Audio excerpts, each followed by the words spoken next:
लोकसभा इंतखाबात के बकिया 2 मरहलों के लिए इंतखाबी मुहिम तेज। वजीर-ए-आज़म की आज भी धुआंधार रैलियां। उत्तर प्रदेश की बस्ती और श्रीवास्ती के बाद दिल्ली के द्वारका में वजीर-ए-आज़म करेंगे इंतखाबी रैली।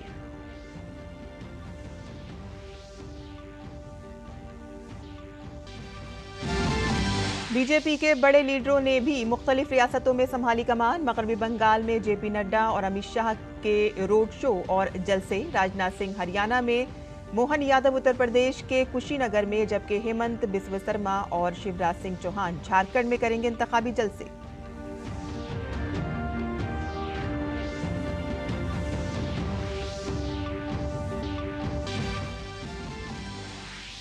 ऑपोजिशन ने भी मुहिम में लगाई पूरी ताकत। राहुल गांधी हरियाणा में करेंगे जलसा। प्रियंका गांधी और वजीर आला चंपई सोरेन झारखंड में करेंगे रैलियां। अखिलेश यादव यूपी में और तेजस्वी यादव बिहार में चलाएंगे इंतखाबी मुहिम।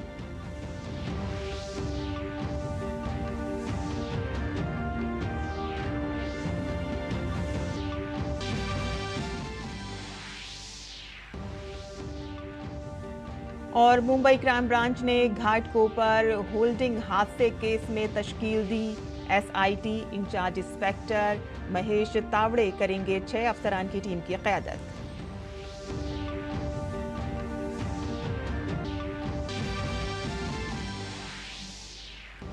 और नायब सदर जमहूरिया जगदीप धनखड़ ईरानी सदर सैयद इब्राहिम रईसी के इंतकाल पर ताज़ियत के लिए जाएंगे ईरान। मुक़द्दस शहर में आखिरी रसूम की तैयारियां शुरू। आंझानी ईरानी सदर रईसी की जुमेरात को हुई थी तदफीन।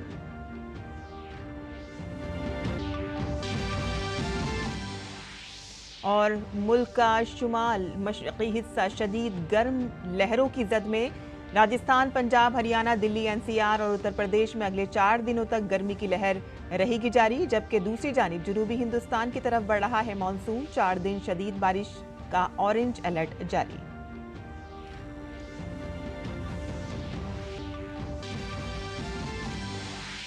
और आईपीएल 2024 के फाइनल में पहुंची कोलकाता नाइट राइडर्स की टीम। सनराइजर्स हैदराबाद को 8 विकेटों से दी शिकस्त। आज एलिमिनेटर राउंड में रॉयल चैलेंजर्स बेंगलुरु और राजस्थान रॉयल्स होंगे आमने सामने।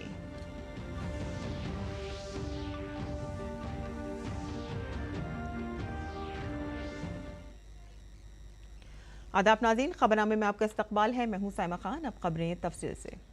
वज़ीर-ए-आज़म नरेंद्र मोदी आज उत्तर प्रदेश के बस्ती और श्रीवास्ती में अवामी जलसों से खिताब करेंगे। वो बस्ती के गवर्नमेंट पॉलीटेक्निकल कॉलेज मैदान में तकरीबन 12:30 बजे बस्ती, संत कबीर नगर और डुमरियागंज लोकसभा के मुश्तरका जलसा-ए-आम से खिताब करेंगे।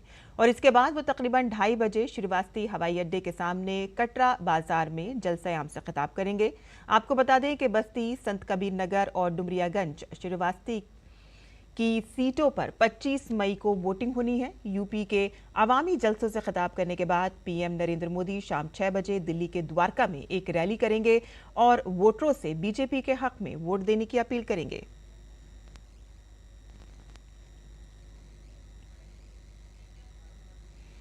और अगले 2 मरहलों के इंतखाबात के लिए तमाम पार्टियों ने इंतखाबी मुहिम तेज कर दी है। मगरबी बंगाल को अपने हक में करने के लिए बीजेपी ने अपने स्टार कैंपेनरों को मैदान में उतार रखा है। आज मरकजी वजीर दाखिला और सीनियर बीजेपी रहनुमा अमित शाह मगरबी बंगाल के दौरे पर रहेंगे और सबसे पहले अमित शाह कांथी में जलसा करेंगे और यहां से बीजेपी उम्मीदवार सुमेंदु अधिकारी की हिमायत में जलसे आम से खिताब करेंगे। और इसके बाद वो घाटल में बीजेपी उम्मीदवार के हक में पुरोलिया से बीजेपी उम्मीदवार ज्योतिर्मय सिंह महतो की हिमायत में जलसों से खिताब करेंगे। और इसके बाद अमित शाह बांकुरा में बीजेपी उम्मीदवार सुभाष सरकार की हिमायत में रोड शो करेंगे।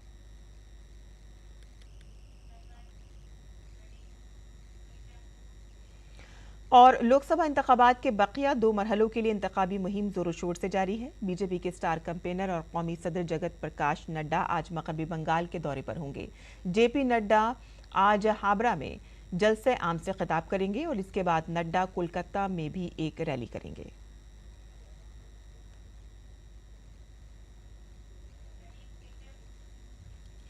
वहीं लोकसभा इंतखाबात का हंगामा छठे दौर में पहुंच रहा है और हरियाणा की तमाम 10 सीटों पर जीत दर्ज करने के लिए तमाम पार्टियों के दरमियान इंतखाबी दंगल शिद्दत इख्तियार कर गया है। बीजेपी के स्टार कैंपेनर राजनाथ सिंह हरियाणा में 3 इंतखाबी रैलियां करेंगे और सबसे पहले राजनाथ सिंह करनाल में जलसे आम से खिताब करेंगे और इसके बाद वो कुरुक्षेत्र और भिवानी महेंद्रगढ़ से बीजेपी उम्मीदवार की हिमायत में जलसे से खिताब करेंगे।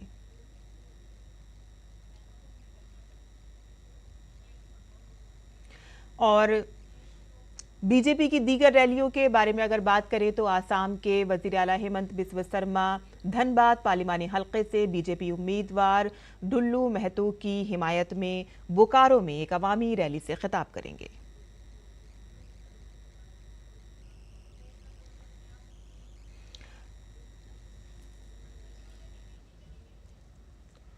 और इसके अलावा मध्य प्रदेश के साबिक वजीर आला शिवराज सिंह चौहान गोडा में एक इवामी जलसे से खिताब करेंगे और रांची में युवा सम्मेलन में हिस्सा लेंगे। वहीं बीजेपी युवा मोर्चे के कौमी सदर और रुकन पार्लियामेंट तेजस्वी सूर्या रांची में एक मोटरसाइकिल जुलूस में शामिल होंगे और साथ ही वो जमशेदपुर में जलसे आम से खिताब करेंगे।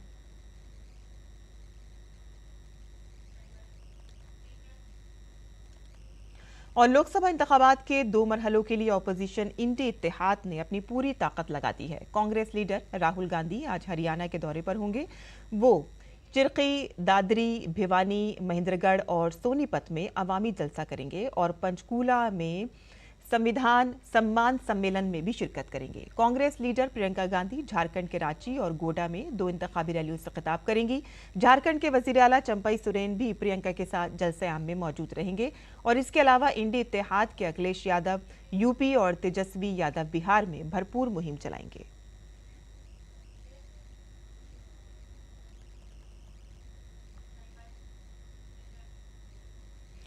और आंध्र प्रदेश के माचिरला असेंबली हलके में पोलिंग बूथ नंबर 202 समेत 7 पोलिंग स्टेशनों पर ईवीएम को नुकसान पहुंचाया गया। मौजूदा एमएलए पी रामकृष्ण रेड्डी पर ईवीएम को नुकसान पहुंचाने का इल्जाम है। ये सारा वाकया वेब कैमरे में रिकॉर्ड हो गया है। मामले की तहकीकात के लिए इलेक्शन कमीशन ने तमाम पोलिंग स्टेशन की वीडियो फुटेज पुलिस को फराहम कर दी है। इलेक्शन कमीशन ने पूरे मामले को बहुत संजीदगी से लिया है। चीफ इलेक्टोरल ऑफिसर को हिदायत दी गई है कि वो इस मामले की इत्तला डीजीपी को दे। और दिल्ली में लोकसभा इंतखाबात 2024 के छठे मरहले में 25 मई को वोटिंग होनी है। 7 लोकसभा सीटों में से एक मशरक़ी दिल्ली लोकसभा सीट है। यहां कुल 20 उम्मीदवार अपनी किस्मत आजमा रहे हैं। कौन है ये उम्मीदवार और किसके दरमियान हो सकता है असल मुकाबला, बता रहे हैं हमारे नमानिगार गिरीश निशाना अपनी ये खास रिपोर्ट में। मशरक़ी दिल्ली लोकसभा सीट राजधानी की 7 लोकसभा सीटों में से एक है। ये सीट 10 असेंबली सीटों पर मुश्तमिल है, जिनमें लक्ष्मी नगर, कृष्णा नगर, गांधीनगर, विश्वास नगर, शाहदरा, कोंडली, त्रिलोकपुरी, जंगपुरा और पटपड़गंज ओखला शामिल है। इस बार इस सीट पर कुल 20 उम्मीदवार अपनी किस्मत आजमा रहे हैं। इस बार बीजेपी ने मशरक़ी दिल्ली म्युनिसिपल कॉरपोरेशन के साबिक मेयर हर्ष मल्होत्रा को मशरक़ी दिल्ली लोकसभा सीट से अपना उम्मीदवार बनाया है। जहां झुग्गी वहां मकान होगा तो वहाँ साफ़ सुथरी सड़कें, सीवर की व्यवस्था, पीने के पानी की अच्छी व्यवस्था, ऐसा पार्क भी जहाँ पर वहाँ के नागरिक बैठ के अपनी बातचीत कर सके, थोड़ा घर से बाहर भी ग्रीनरी में बैठ सके, मेरे मन में सबसे पहली प्रायोरिटी ये लगती है। इस बार आम आदमी पार्टी ने एमएलए कुलदीप कुमार पर दांव खेला है। बेरोजगारी का है, देश के संविधान को बचाने का है, देश के लोकतंत्र को बचाने का है। और लोकल की बात करूं तो ऐसा मुद्दा है कि जो सांसद यहाँ रहे 5 सालों में, वो आज तक जनता के बीच में कभी आए नहीं, कोई काम उन्होंने किया नहीं, कोई बलात्कार उन्होंने बनाया नहीं, कोई सड़क उन्होंने बनाई नहीं, पुलिस की व्यवस्था उन्होंने देखी नहीं, तो उन्होंने कोई काम यहाँ पे नहीं किया। आज उन मुद्दों को लेकर हम बीच में जा रहे हैं। बहुजन समाज पार्टी ने यहां मोहम्मद वकार चौधरी को अपना उम्मीदवार बनाया है। वकार चौधरी तवील अरसे से आम आदमी पार्टी से जुड़े हैं। मैं महिला सुरक्षा की बात कर रहा हूँ, मैं युवाओं के रोज़गार की बात कर रहा हूँ, मैं जो महंगाई बेतहाशा महंगाई हो रही है उसकी बात कर रहा हूँ, जो दलित और मुसलमानों पे अत्याचार हो रहा है मैं उसके लिए बात कर रहा हूँ। मेरे मेन मुद्दे ये हैं। इसके अलावा शिक्षा, स्वास्थ्य, पानी, बिजली, जो बुनियादी सुविधाएं उनको लेकर हम लोग चुनावी मैदान में हैं। इलाके के वोटर्स के भी अपने मसाइल हैं। कोई मुल्क को मजबूत करने के नाम पर वोट देने की बात कर रहा है, तो कोई मशरिकी दिल्ली की तरक्की के नाम पर बेहतर क़यादत चाहता है। पूर्वी दिल्ली में विकास चाहिए हमें, और जो गवर्नमेंट विकास करेगी उसको हम वोट देंगे, और जो देश को मजबूत और शक्तिशाली बनाए अपना। हम उस सरकार को चुनना चाहते हैं जो कि देश हित में कार्य करे, उम्मीदवार, और जनता की सेवा करे, और जनता की अगर जो दुख तकलीफ है उसको वो पूरा करे। 20 से ज़्यादा लगभग ये कैंडिडेट हैं पूर्वी दिल्ली के अंदर, और मैं ये सोचता हूँ कि जो आज के मौके में जो पार्टी बहुत अच्छी है उसको हम चुनते हैं, और उनको चुनते हैं जो देश के लिए। मैं एक सर्विसमैन हूँ, सीनियर सिटीज़न हूँ, और मेडलिस्ट भी हूँ, ये भी मैं कह सकता हूँ। लेकिन जो आज देश की मजबूती आई है वो भी हमें देखना है कि इसके अंदर जो हमेशा उनको बरकरार रखना है। नेता तो वही होना चाहिए जो हमारा विकास कर पाए। अब जैसे अभी जितनी गर्मी बढ़ी है उतनी ही लाइट का कट ऑफ शुरू हो गया है। भाई अभी तो चुनाव हुआ भी नहीं है, चुनाव से पहले ही लोग गर्मी से जूझ रहे हैं, गर्मी के साथ साथ बिजली से भी जूझ रहे हैं। दूसरा ये है कि जितनी सारी समस्याएं हैं, चाहे वो MCD की हों, लोगों को कहीं ना कहीं पानी की प्रॉब्लम है। जब लाइट नहीं आएगी तो पानी नहीं आएगी, कभी पानी बंद हो जाते हैं पीछे से, लोगों का पानी आना बंद हो जाता है, पानी आ रहा होता है तो गंदा आ रहा होता है। तो लोग ये चाहते हैं कि बदलाव ज़रूरी है। इस बार मशरिकी दिल्ली में कुल 21,20,584 वोटर्स अपने वोट का इस्तेमाल करेंगे। अगर हम मर्द वोटर्स की बात करें तो इस बार कुल 11,51,211 मर्द वोटर्स हैं और 9,69,269 खवातीन वोटर्स हैं, जबकि 104 दीगर वोटर्स हैं। पूर्वी दिल्ली लोकसभा सीट पर भाजपा, बसपा और आम आदमी पार्टी समेत कुल 20 उम्मीदवार अपनी किस्मत आजमा रहे हैं, जिसमें 8 निर्दलीय उम्मीदवार शामिल हैं। क्षेत्र के 21,20,584 मतदाता किसे अपना प्रतिनिधित्व सौंपते हैं, ये तो आने वाली 25 मई ही तय करेगी। कैमरामैन विनय तिवारी के साथ गिरीश निशाना, DD न्यूज, दिल्ली। और वहीं मुल्क की राजधानी दिल्ली में 25 मई को सभी 7 लोकसभा सीटों के लिए एक साथ वोटिंग होनी है। ऐसे में लोगों को वोटिंग के बारे में बेदार करने के लिए दिल्ली की डॉक्टर BR अम्बेडकर यूनिवर्सिटी की जानिब से वोटर बेदारी मुहिम चलाई गई। इस मुहिम में NCC, NSS, असातिज़ा और यूनिवर्सिटी मुलाजमीन ने हिस्सा लिया। हमारे नामानिगार गिरीश निशाना ने दिल्ली में चलाई गई इस वोटर बेदारी मुहिम का जायजा लिया। डॉक्टर भीमराव अंबेडकर यूनिवर्सिटी दिल्ली द्वारा मतदाता जागरूकता अभियान आयोजित किया गया है। इस पर ज़्यादा बात करने के लिए हमारे साथ मौजूद हैं सेंट्रल दिल्ली के जिला निर्वाचन अधिकारी सुधाकर साहब। ये लोगों का अवेयरनेस करने के लिए will propagate among the public to vote in large numbers. हमारे साथ यूनिवर्सिटी की vice chancellor professor Anu Singh ji, ma'am क्या कहेंगे? वोटर अवेयरनेस जो है ये खाली आज के दिन के लिए नहीं है, क्योंकि फर्स्ट टाइम मतदाता बहुत सारे हमारी यूनिवर्सिटी में हैं, और दिल्ली में क्योंकि 25 को होना है इलेक्शन, तो हमने सोचा कि हम किस तरह से रीच आउट कर सकते हैं मतदाताओं के बीच में जा कर के। और जब यंग वंस इससे जुड़ते हैं तो उन्हें इसका पर्पस भी ज़्यादा समझ आता है, डेमोक्रेसी का मतलब भी ज़्यादा समझ आएगा, लोकतंत्र का मतलब और क्लियर होगा जब इन्हें पता लगेगा कि किस तरह से सरकारें बनती हैं। तो हमने दिल्ली के मतदाताओं को जागरूक करने के लिए ये अवेयरनेस कैंप लगाया है। हमारे साथ रजिस्ट्रार नितिन मलिक जी हैं। सर, किस तरह का संदेश दिया जा रहा है? ये एक मतदाता जागरूकता अभियान है कि जितने भी वोटर्स हैं वो अपने वोट के मत का अधिकार करें, तभी तो हमारी डेमोक्रेसी जो इतनी मजबूत डेमोक्रेसी है उसका सार्थक होगा। तो यहाँ सभी जितने भी हमारे विश्वविद्यालय के छात्र हैं, हमारी फैकल्टी है और हमारा नॉन टीचिंग स्टाफ है, सब यहाँ पे आज एक जागरूकता अभियान की तरफ निकला है। और ख़ास तौर से उन लोगों को जिनका वोट पहली बार बना है उनको और उत्साहित करने के लिए कि ज़रूर अपना वोट का अधिकार का उपयोग करें। इस रैली में काफ़ी संख्या में NCC कैडेट, NSS वॉलंटियर और विद्यार्थी शामिल हैं। कुछ NCC कैडेट हैं, बात करते हैं। देश के निर्माण कार्य में और इलेक्शन में सबको सहभागिता रखनी चाहिए और देश के निर्माण में सबको अपना मत देना चाहिए। मत उनका सिर्फ कर्तव्य ही नहीं, एक अधिकार भी है और इस अधिकार का उनको निर्वाहन करना चाहिए। सभी को वोट देना चाहिए और अपना जो नागरिकों का कर्तव्य है वो पूरा करना चाहिए। हमें अपने लोकतंत्र की वैल्यूज़ को रखते हुए वोट करना सुनिश्चित करना चाहिए। कहीं ना कहीं लोकतंत्र के महत्व को ये युवा भी अच्छी तरह जानते हैं और ये संदेश दे रहे हैं कि आगामी 25 मई को दिल्ली में होने वाले 7 लोकसभा सीटों पर मतदान जरूर करें और एक अच्छी सरकार बनाने में अपना अहम रोल दें। कैमरामैन विनय तिवारी के साथ गिरीश निशाना, डीडी न्यूज, दिल्ली। और नायब सदर जमहूरिया जगदीप धनखड़ आज ईरान का दौरा करेंगे। वो ईरानी सदर इब्राहिम रईसी के इंतकाल पर ताज़ियत के लिए तेहरान में मुनक़िद होने वाली सरकारी तकरीब में भारत की नुमाइंदगी करेंगे, जिसमें ईरानी सदर सैयद इब्राहिम रईसी, वज़ीर ख़ारजा हुसैन अमीर अब्दुल्लहियान और दीगर ईरानी हुक्काम को ख़िराज अक़ीदत पेश किया जाएगा। शहर मशहद में तदफीन की तैयारियां शुरू कर दी गई हैं। जुमेरात को ईरान के मरहूम सदर और वज़ीर ख़ारजा की तदफीन होगी। ईरानी सदर के इंतकाल पर भारत में मंगल को यानी कि 21 मई को कौमी शोक मनाया गया।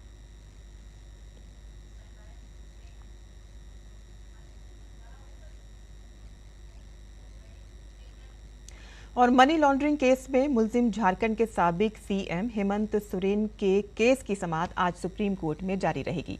कल हेमंत सोरेन को सुप्रीम कोर्ट से झटका लगा था। अरविंद केजरीवाल को हाल ही में दी गई राहत का हवाला देते हुए सोरेन ने इंतखाबात के पेश नज़र उबूरी जमानत की दरख्वास्त की थी। सोरेन की जानिब से कपिल सिब्बल ने दलील दी थी कि जिस ज़मीन के लिए उनके खिलाफ मुकदमा दर्ज किया गया है वो कभी भी उनके कब्जे में नहीं थी।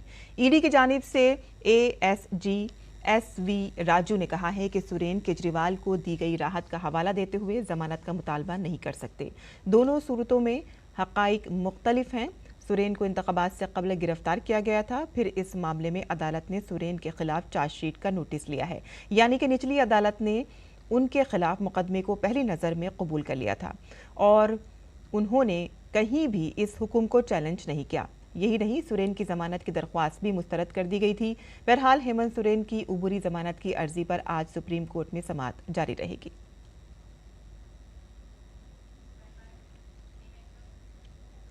और मुंबई क्राइम ब्रांच ने घाटकोपर होल्डिंग हादसे के मामले में SIT तश्कील दी है। अब इसकी जांच SIT की टीम करेगी। SIT में 6 अफसरान की तकर्री की गई है, जिसमें DCP detection crime branch Vishal Thakur की निगरानी में यूनिट 7 के incharge inspector Mahesh Tawde team की क़यादत करेंगे।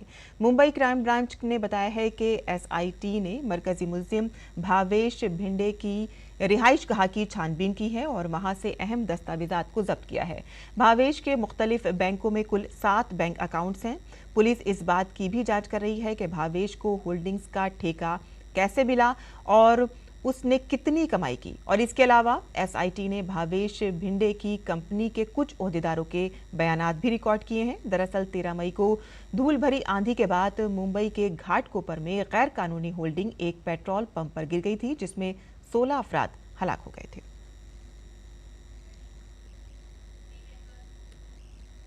और राजस्थान, पंजाब, हरियाणा, चंडीगढ़, दिल्ली और उत्तर प्रदेश समेत शुमाली हिंदुस्तान के कई हिस्सों में शदीद गर्मी पड़ रही है और कमोबेश यही सूरत हाल मध्य प्रदेश, विदर्भ और गुजरात में भी है।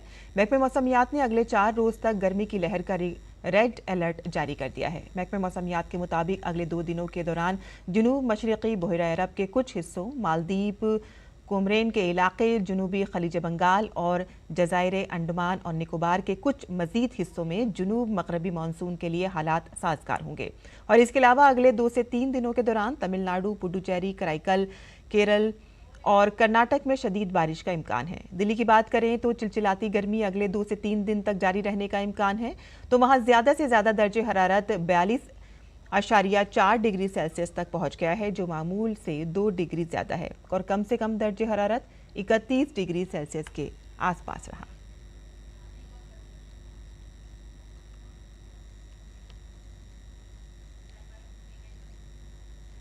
और अब पेश है दिल्ली से चाहे उर्दू अखबारात का मुख्तसर जायजा।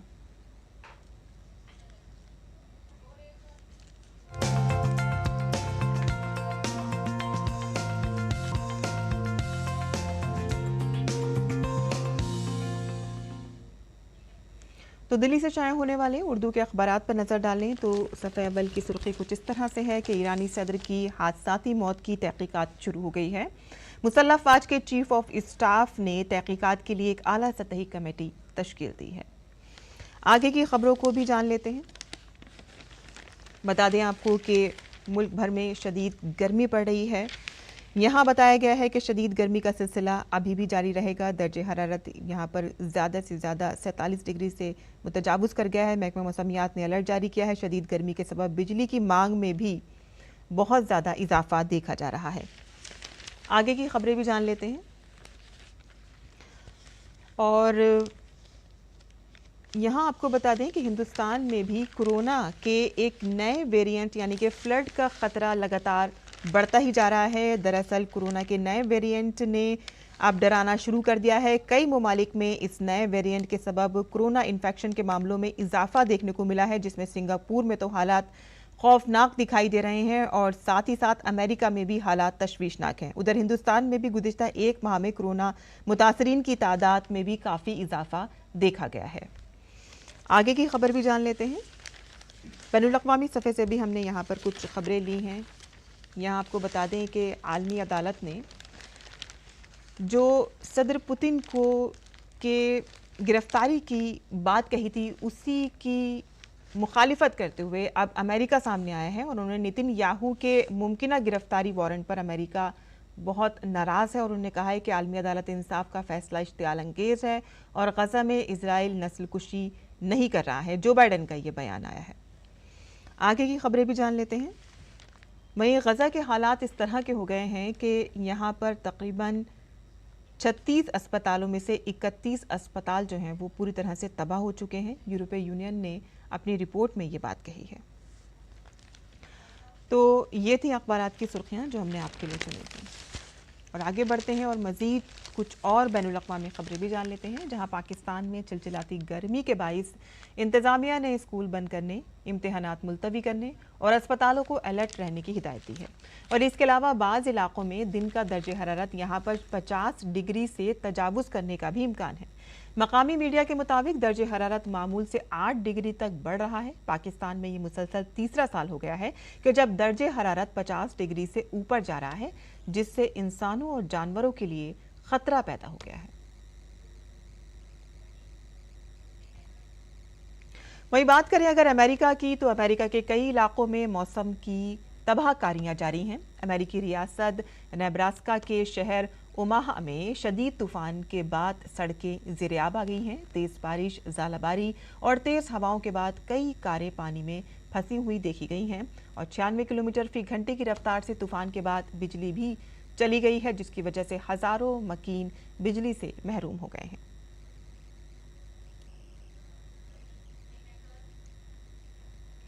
वहीं जनूबी ब्राज़ील में शदीद सैलाब के बाइस निज़ाम ज़िंदगी मुतासिर हो रहा है। गुज़िश्ता माह के आखिर में रियो ग्रांडे डो सल में शदीद बारिश हुई थी, जिसकी वजह से सैलाब आ गया और इस कुदरती हादसे में 150 से ज़ायद अफराद हलाक हो गए थे।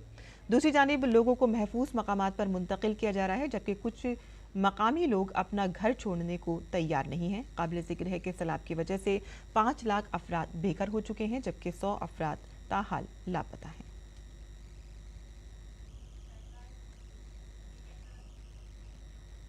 वहीं खेल की खबरों की अगर बात करें तो इंडियन प्रीमियर लीग में आज एलिमिनेटर राउंड में आरसीबी और राजस्थान रॉयल्स आमने सामने होंगे और इस मैच में हारने वाली टीम मुकाबले से बाहर हो जाएगी।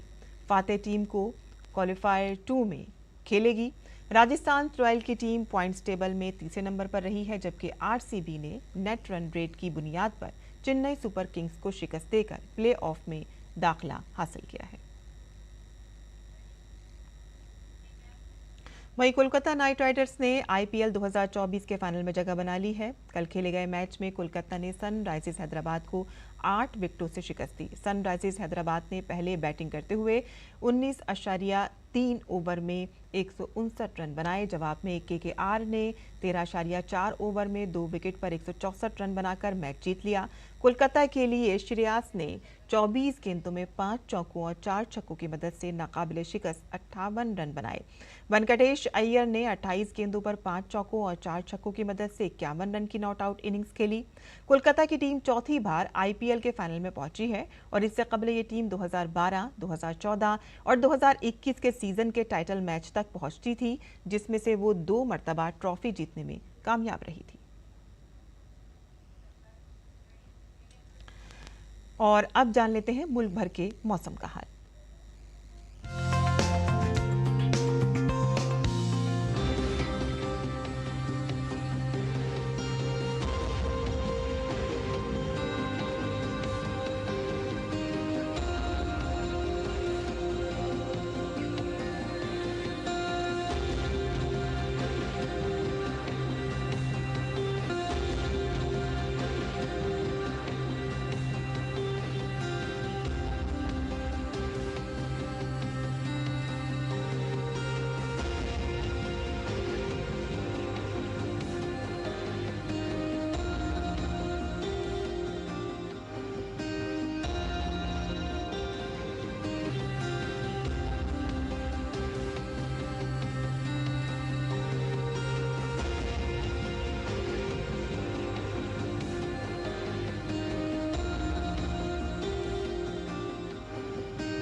और इसी के साथ ही हमारा खबरनामा खत्म होता है। हमारी पूरी टीम को दें इजाज़त। आदाब।